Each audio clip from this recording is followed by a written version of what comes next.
Captain Derek Ashford dropped the range report on the table without looking at the woman who had prepared it. Not across the table. Not toward her. He let it fall from his hand the way you let fall something you've already decided doesn't matter. And the pages separated on the briefing room floor like an argument that had lost the will to hold itself together. He didn't stop talking. He kept his eyes on the wall map, on the other officers, on the audience that existed for him and had always existed for him, and Lena Morrow, former Olympic qualifier, the woman who once held a national record at 200 meters with a crosswind that the judges had argued about for 20 minutes before confirming the shot, bent down quietly and collected every page. If you've ever been dismissed by someone who had no idea what they were standing next to, stay with me. This story is for you.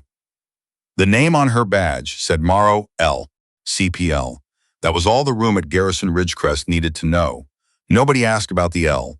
Nobody asked about the years that lived behind her eyes like a calculation waiting to be run. She was a corporal. She showed up. She did her work. She didn't complain. That was the story the Garrison had written for her, and no one had thought to check whether it was the right story or simply the convenient one. She had been at Ridgecrest for 3 months when Captain Ashford first registered her existence, not because she was exceptional, because she was in his way. He was walking the range with a group of junior officers, moving through the outdoor complex with the particular energy of a man who understood that confidence, performed consistently enough, eventually becomes indistinguishable from competence. The junior officers flanked him at the correct distance, notebooks out, expressions calibrated to the frequency of deferential attention. Ashford was explaining wind compensation theory. He was not wrong about any of it. He was also not saying anything that Lena hadn't known since she was 19 years old. And shooting in international competition with a rifle that cost more than most of the other competitors' annual training budgets. She was recalibrating a scope mount on a designated Marksman rifle in the maintenance bay adjacent to the range when his group rounded the corner, and she became, in his estimation, an inconvenience. "Corporal," he said, to the space she occupied rather than to her specifically. "Can we get some room here?" She stepped back without answering. He swept past. One of the junior officers, a woman named Lieutenant Desjardins, with quick eyes and the posture of someone who had earned her rank through things other than proximity to authority, glanced at the rifle Lena had been adjusting and then at Lena directly. Something moved between them, a small recognition, but Desjardins was already being carried forward by Ashford's wake before it could become anything more. Lena went back to the scope. She finished the calibration. She moved on. That was how the weeks went. Garrison Ridgecrest sat in the interior of British Columbia, roughly equidistant from nothing in particular, and everything the Canadian Armed Forces needed a remote training installation to be. Cold for 7 months of the year. Quiet in the way that large open spaces are quiet, which is not peaceful, but indifferent. The range complex was one of the most technically demanding in the country, offering engagements out to 1,800 meters with variable terrain and a wind corridor that changed character 3 times a day depending on which direction the mountains decided to push the air. It sorted people very quickly. The ones who couldn't adapt to unpredictable conditions burned through their patience inside of 2 weeks and spent the rest of their posting managing paperwork. The ones who could adapt became something the garrison didn't have a formal word for. They became accurate. Lena was accurate.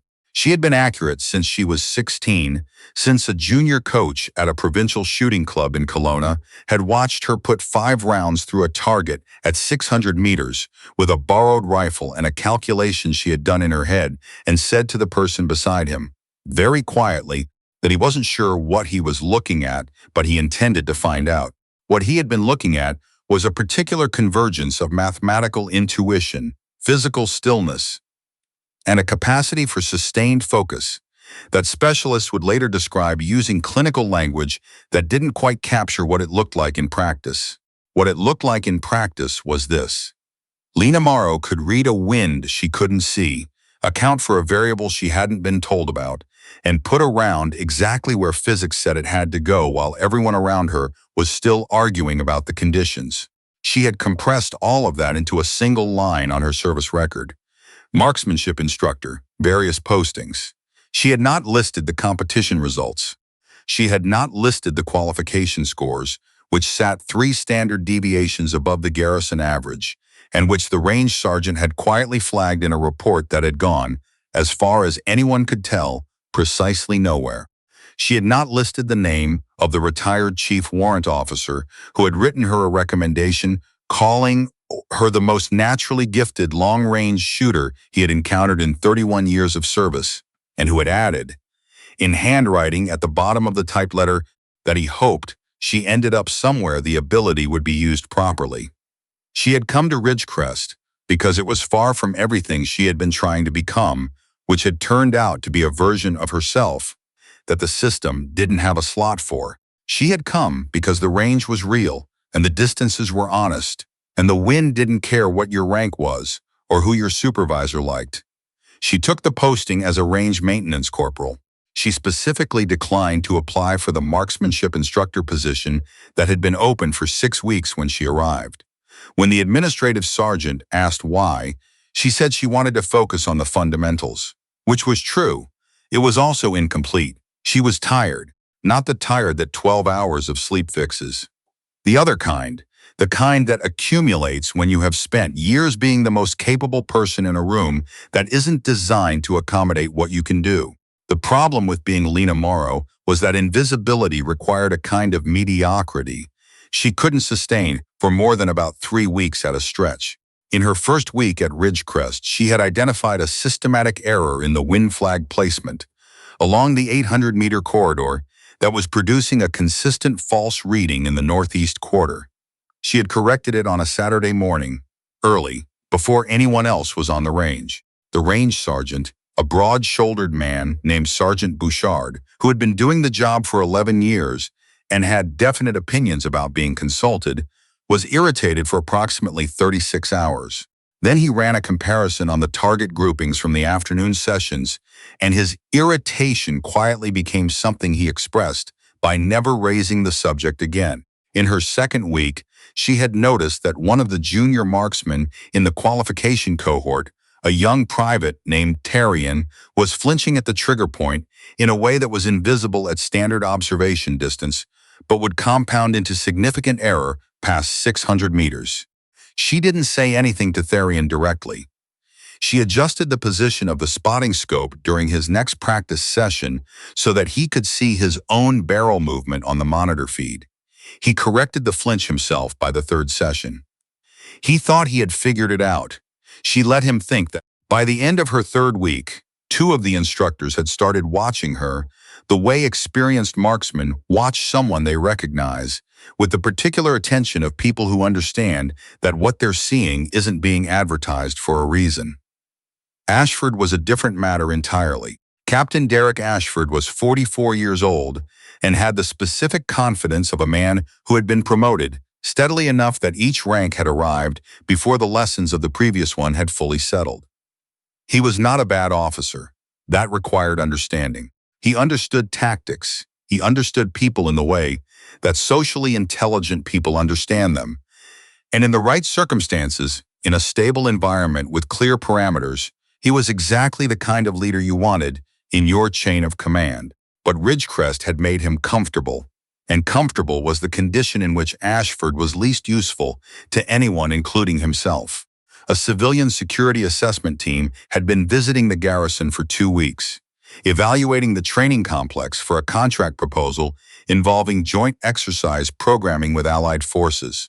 They were attentive and well-funded, and they followed Ashford everywhere he went, which had made him, in Lena's clinical estimation, approximately 35% less effective as a decision-maker and considerably more effective as a presentation. She was watching this the way she watched other accumulating errors, with patience, with the specific attention of someone who understood that a gap between performance and function tends to close itself violently at the worst possible moment. She was at the equipment cage on a Tuesday afternoon running a maintenance log when Lieutenant Desjardins sat down on the bench beside her and said, without preamble, "You recalibrated the flags in the northeast corridor." Lena looked up. "The log reflects the adjustment." "I'm not talking about the log. I'm talking about the fact that the groupings in the northeast quarter improved by an average of 4 centimeters at 800 meters within 48 hours of you touching those flags. Desjardins kept her voice level. The equipment bay was not empty, 2 range technicians working at the far end, but the conversation had its own enclosed quality. I ran the numbers. I wouldn't have caught the placement error. Nobody caught it for 3 months. Someone would have caught it. Maybe. You caught it in a week. A pause. How long have you been doing range work? Lena considered the question with the care she gave most questions that were actually asking something else. A while, she said. Desjardins studied her with the directness of someone who had not yet learned to soften directness into something more socially comfortable. What did you do before this posting? Different work, Lena said. Desjardins waited. Lena looked back at the maintenance log. After a moment, Desjardins nodded and pulled out her own paperwork and stayed seated. She kept a peripheral awareness on Lena that felt less like surveillance and more like a deliberate choice. Lena noticed. She didn't show that she noticed. The afternoon passed with the layered rhythm she had come to expect from Ridgecrest. 2 qualification cohorts, running simultaneous sessions at different distances, wind shifting twice in 90 minutes, as the mountain corridor did the thing it always did at this time of day. She tracked it from the equipment bay without instruments because she didn't need instruments for the distances they were working at, and because the instruments were busy. Ashford came through the range at 1400 hours, with 2 of the civilian assessors and a junior officer carrying a presentation folder. He paused at the 600-meter firing line and made several accurate observations about sight picture consistency for the benefit of his audience. He had not been present for the morning calibration session. He had not been there when the wind shifted and Bouchard had made the call to pause the 1,000-meter cohort. While he figured out what the northeast corridor was doing, he swept through the range the way he always did, gathering the ambient competence of everyone around him and redistributing it as his own, and then he was gone. Lena let it pass. At 1600, she took a break. She sat on the bench outside the maintenance bay with a coffee that had gone cold while she was thinking about something else. Bouchard came out and sat down 3 feet away and looked at the range for a while without saying anything, which was one of the things she had come to appreciate about him. "You look like you're running numbers," he said eventually. "I'm always running numbers." He nodded at the horizon. "Northeast corner's going to shift again before 1700. I'd pull the 1,200-meter cohort early." "I'd pull them now," she said. He looked at her. 40 minutes early is a hard call without a formal wind reading. The temperature differential between the valley floor and the upper range has been increasing for 20 minutes. It'll shift in the next 12. She looked at her coffee. Ashford will want the cohort to finish the session for the assessment report. Bouchard was quiet for a moment. "Yeah," he said, "that's the particular kind of difficult." "He's not wrong about what he's trying to do," she said. "He's wrong about the timeline." Bouchard picked up his radio. He keyed it, thought for a moment, set it down again. "If the wind shifts mid-string and someone puts a round outside safe parameters, that's not an assessment report problem. That's a different kind of report." "I know," she said. He picked the radio back up and made the call to pause the Tunjan 200-meter cohort for a wind check. The assessors made notes. Ashford, from across the range, looked in the direction of the maintenance bay with an expression that Lena did not need binoculars to read accurately. The wind shifted 11 minutes later. She had been off by 1 minute, which bothered her slightly. 18 minutes after that, the radio in the operations room went live with a transmission that changed everything. The voice on the channel was controlled in the specific way that voices become controlled when the situation behind them is not. A liaison officer from the regional command center passing a request that had been flagged as time critical, which was the language that got used when someone needed something and needed it before the normal processing channels, had finished deciding whether they wanted to provide it. There was a situation developing in the backcountry east of the garrison's extended training area. A small survey crew had gone off-route 3 days earlier. 2 members had made it to a position with enough satellite signal to transmit a location. One of them had been able to describe, in fragmented messages, what had happened. They had encountered in a remote drainage north of their permitted survey zone, something that they were not supposed to have encountered, and the people associated with that something had made it very clear that the survey crew's continued survival was contingent on their continued silence and immobility. 3 individuals, armed, holding 2 civilians in terrain that was assessed as accessible by foot only, in a drainage with sight lines that extended in every direction for a distance that made conventional approach by any team of standard size essentially impossible without triggering an outcome no one wanted to trigger. The regional command had a tactical response unit staged 45 minutes out. The problem was the sight lines. Any approach within 800 meters of the position would be visible. Any approach team moving through that terrain would be observed long before they were in a position to do anything useful. And the people holding the civilians had already demonstrated, through the fragmented messages, that they understood this and were counting on it. What regional command needed, the liaison said, was someone who could work from outside the observed perimeter, someone who could operate at distances that the people in that drainage would not be accounting for. Lena set down her cold coffee. Around her, the operations room had begun its reorganization. Bouchard on the phone with the duty officer. Desjardins coming in from the range at a walk that was nearly a run. The administrative sergeant pulling the emergency protocol documentation. Ashford coming through the door from the far side, the civilian assessors behind him, which was the thing that was going to complicate the next 5 minutes. Lena stood very still, not from hesitation, from its exact opposite, from the focused arrest of motion that happens when a mind trained to process complex variables quickly begins running the calculation that the situation actually requires. She had done this before. She had done it in conditions where the variable set was larger, where the consequences of an error were not abstract, where the distance involved had been longer, and the wind less predictable, and the people she was working with had understood the margins without needing them explained. That version of her had been put away carefully 3 months ago. She had put it away herself deliberately, with the full intention of leaving it where she had put it. It was not staying there. She moved to the equipment cage. She pulled the ballistic data recorder, the wind tools, the one rifle in the garrison inventory with the specific configuration she needed. Desjardins appeared beside her without being asked and handed her the spotting equipment before Lena reached for it. "You've done this before," Desjardins said. "Not quite a question. Get me the terrain imagery for the eastern drainage north of grid reference Lima 7, Lena said. "That's not standard range. It's what I need." Desjardins pulled the tablet and found the imagery. Lena looked at it for 45 seconds. She ran the elevation profile, the drainage angle, the likely wind pattern given the aspect and the time of day, and the temperature differential she had been monitoring for the last hour. She identified 3 positions. She assessed each one against the sightline problem. She kept 2. Bouchard appeared at her shoulder. He looked at what she was looking at and said nothing for 3 full seconds. "What's your effective range?" he said. "Ask me again when I know what the wind is doing at position Lima 7 at this time of day," she said, "but provisionally, 15,400 meters. Bouchard's expression did not change.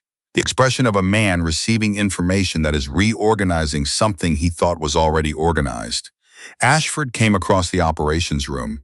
He had shed the assessment team somewhere in the last 30 seconds, which was the first good decision she had observed him making today.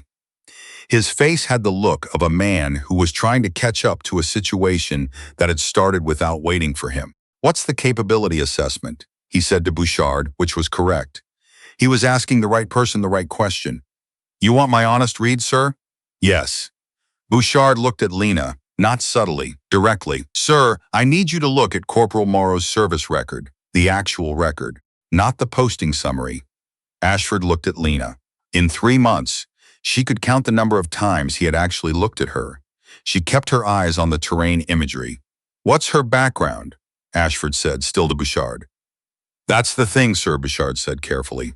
"The summary doesn't say, but I've been watching her work for 3 months, and I've been on ranges for 11 years, and what I'm telling you is that you should ask her directly."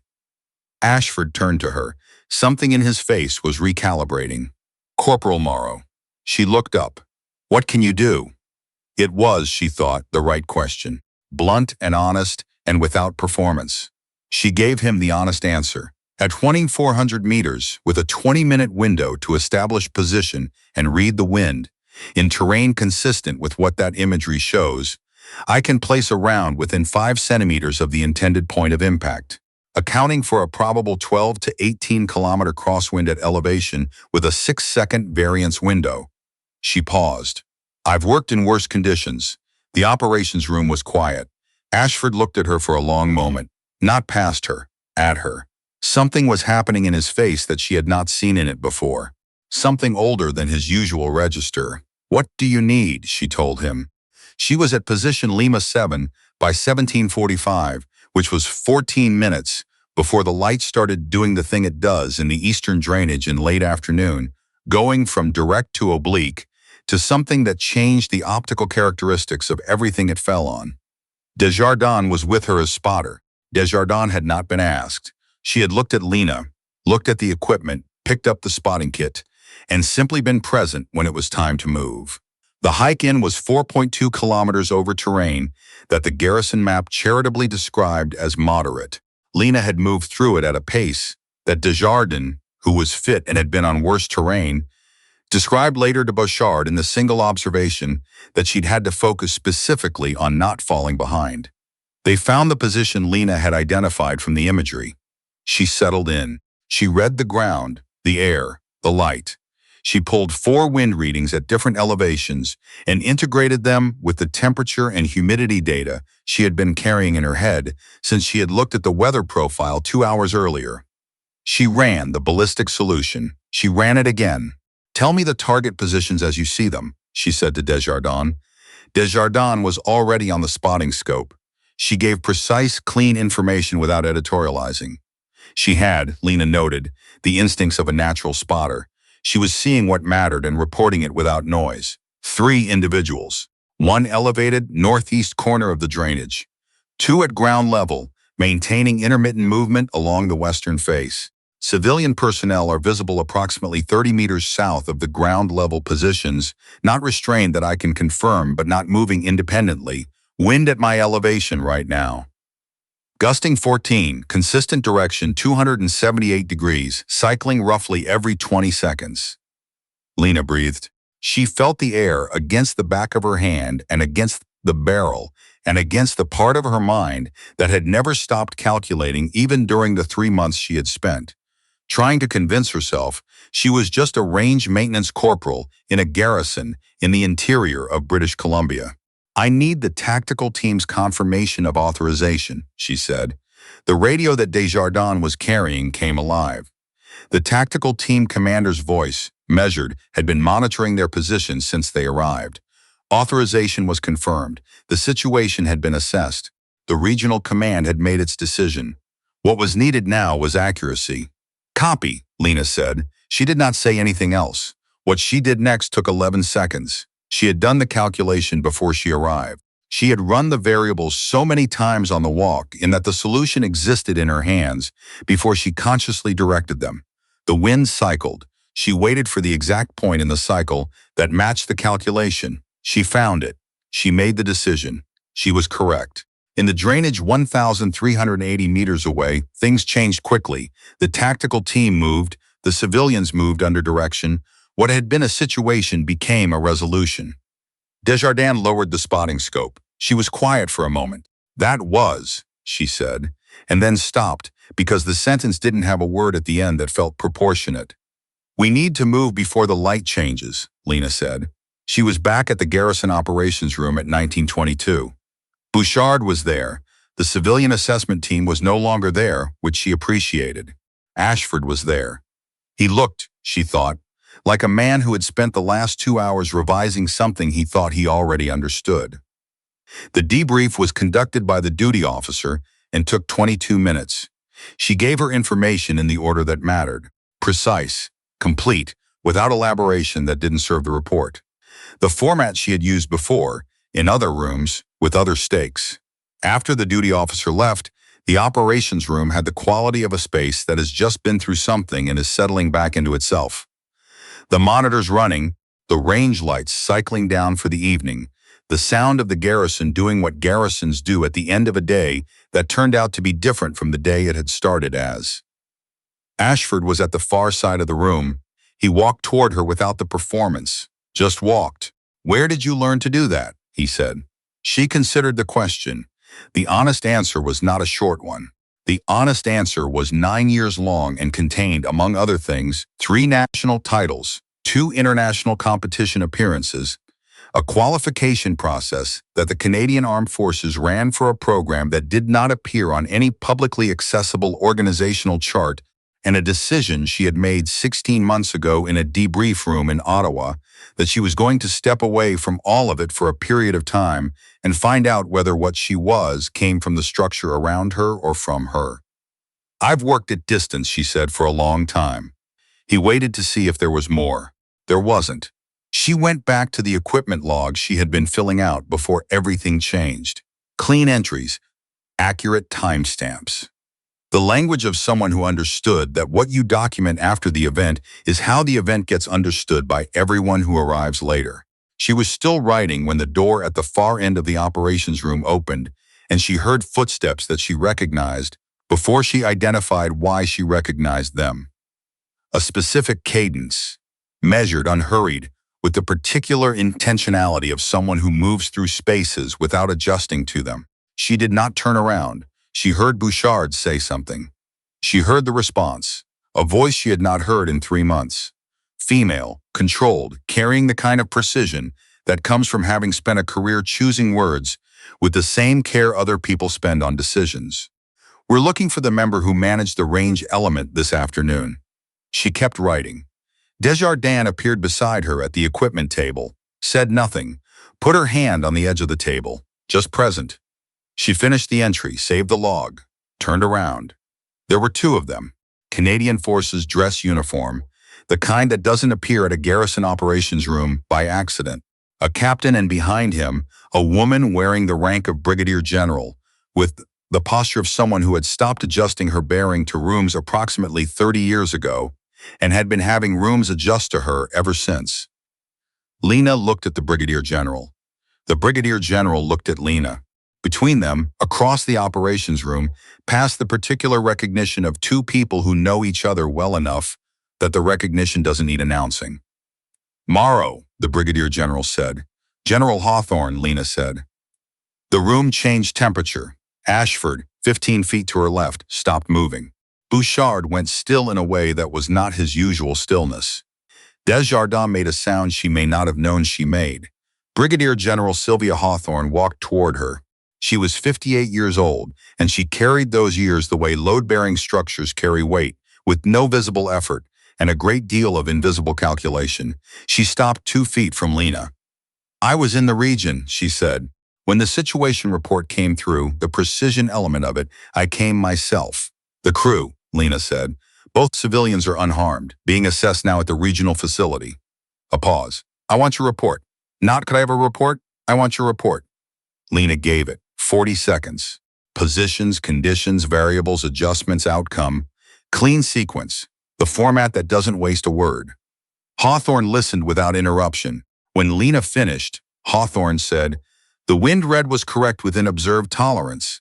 It was off by 11 seconds on the cycle prediction. Something crossed Hawthorne's face, not quite amusement, the compressed version of it that a brigadier general in dress uniform allows in an operations room.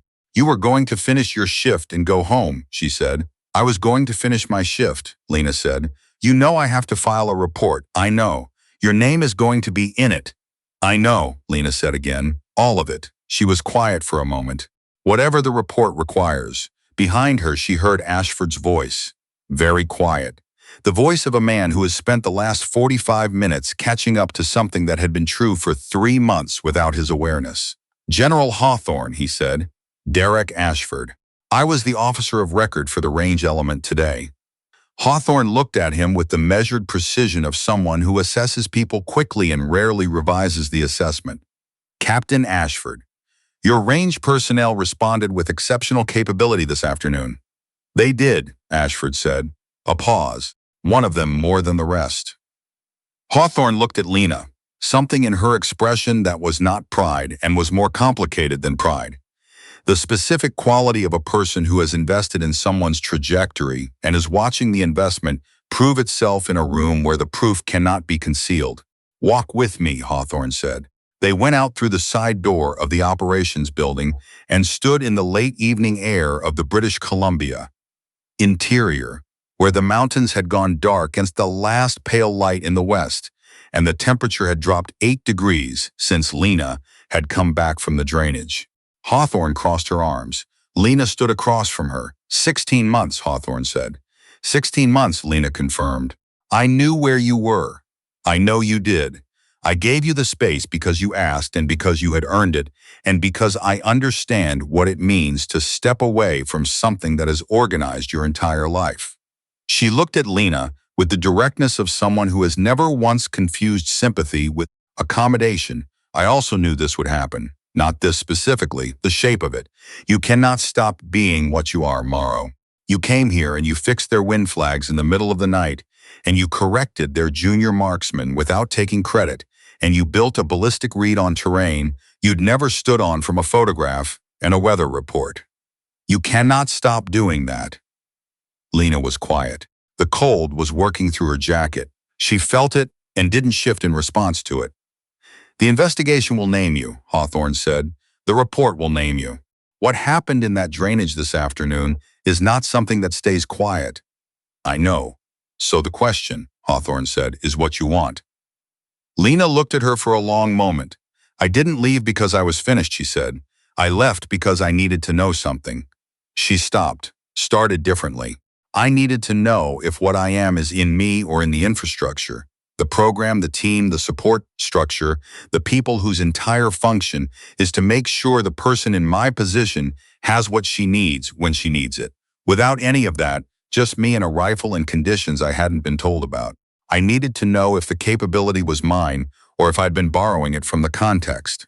Hawthorne was very still. "It's mine," Lena said, not with satisfaction, with something more ambivalent than that. The feeling of confirming something that makes the choice ahead of you both simpler and heavier at the same time. Hawthorne nodded once slowly. "You know what I'm going to ask?" "Yes, and you know it's not an order, Sylvia." Lena used the name, the first name, the one that existed below rank and predated it. Hawthorne stopped. "Ask me," Lena said. The cold, the mountains, the last light. 2 people standing outside a garrison operations building at the end of a day that had been something other than what either of them had planned. "Come back," Hawthorne said. "The program needs you. The people in it need you. And I think," she paused. This part was harder.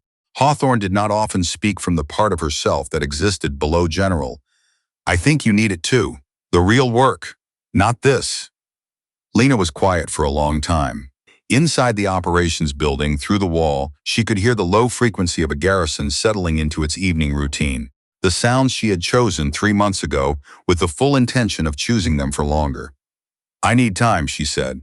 "You have it." "Not tonight," she said. "Tonight I have a range log to finish." Hawthorne looked at her for a moment. Then she laughed. Brief and entirely genuine, the laugh of someone who knows another person well enough to find them specifically, accurately funny. "Of course you do," she said. They went back inside. Ashford was still in the operations room. He had a coffee he wasn't drinking, and the posture of a man who had made a conscious choice to be present for whatever this was, rather than find somewhere more comfortable to be. Desjardins was there. So was Bouchard, who had ostensibly been reviewing the afternoon range reports for the last 40 minutes and had not turned a single page. Lena sat back down at her terminal. Ashford looked at her. He said, very carefully, as if testing the weight of a word he was picking up for the first time, "Corporal." She looked up. "For now," she said. Bouchard made a sound that was almost a laugh. Desjardins looked at the middle distance with the expression of someone exercising genuine restraint. Something in Ashford's posture settled, not diminishment. The adjustment of a person who has found a more accurate relationship with a situation they had been misreading for 3 months. It suited him, she thought, more than the performance had. "Desjardins," he said after a moment. "Sir, whatever she was doing on that scope this afternoon, I want to understand the methodology." Lena looked up from her log. She's already halfway there, she said. She sees what matters and she reports it without noise. That's not methodology. That's temperament. You can't teach temperament. She looked at Desjardins. You give her the technical framework and she'll do the rest herself. Ashford absorbed this. That's not nothing. No, she agreed. It isn't. She went back to her entries. At 21:40, the regional liaison called with an update on the 2 civilians from the drainage. Both had been assessed and released. One of them, according to the liaison, had asked specifically to speak with whoever had been responsible for the range element. He had been told that information was not yet cleared for release.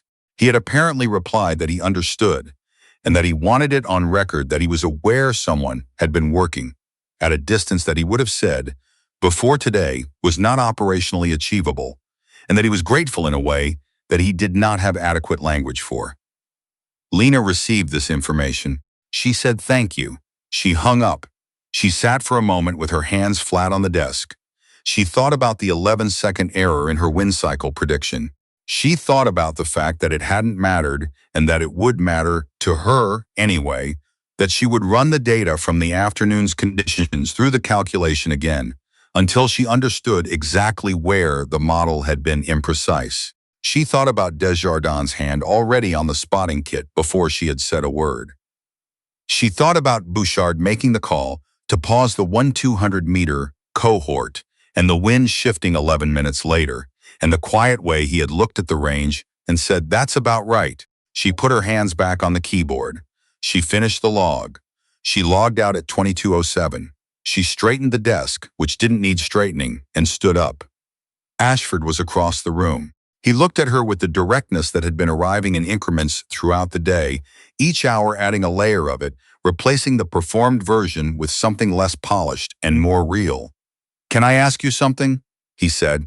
"Yes," she said. "The range report," he said. "The one I dropped this morning."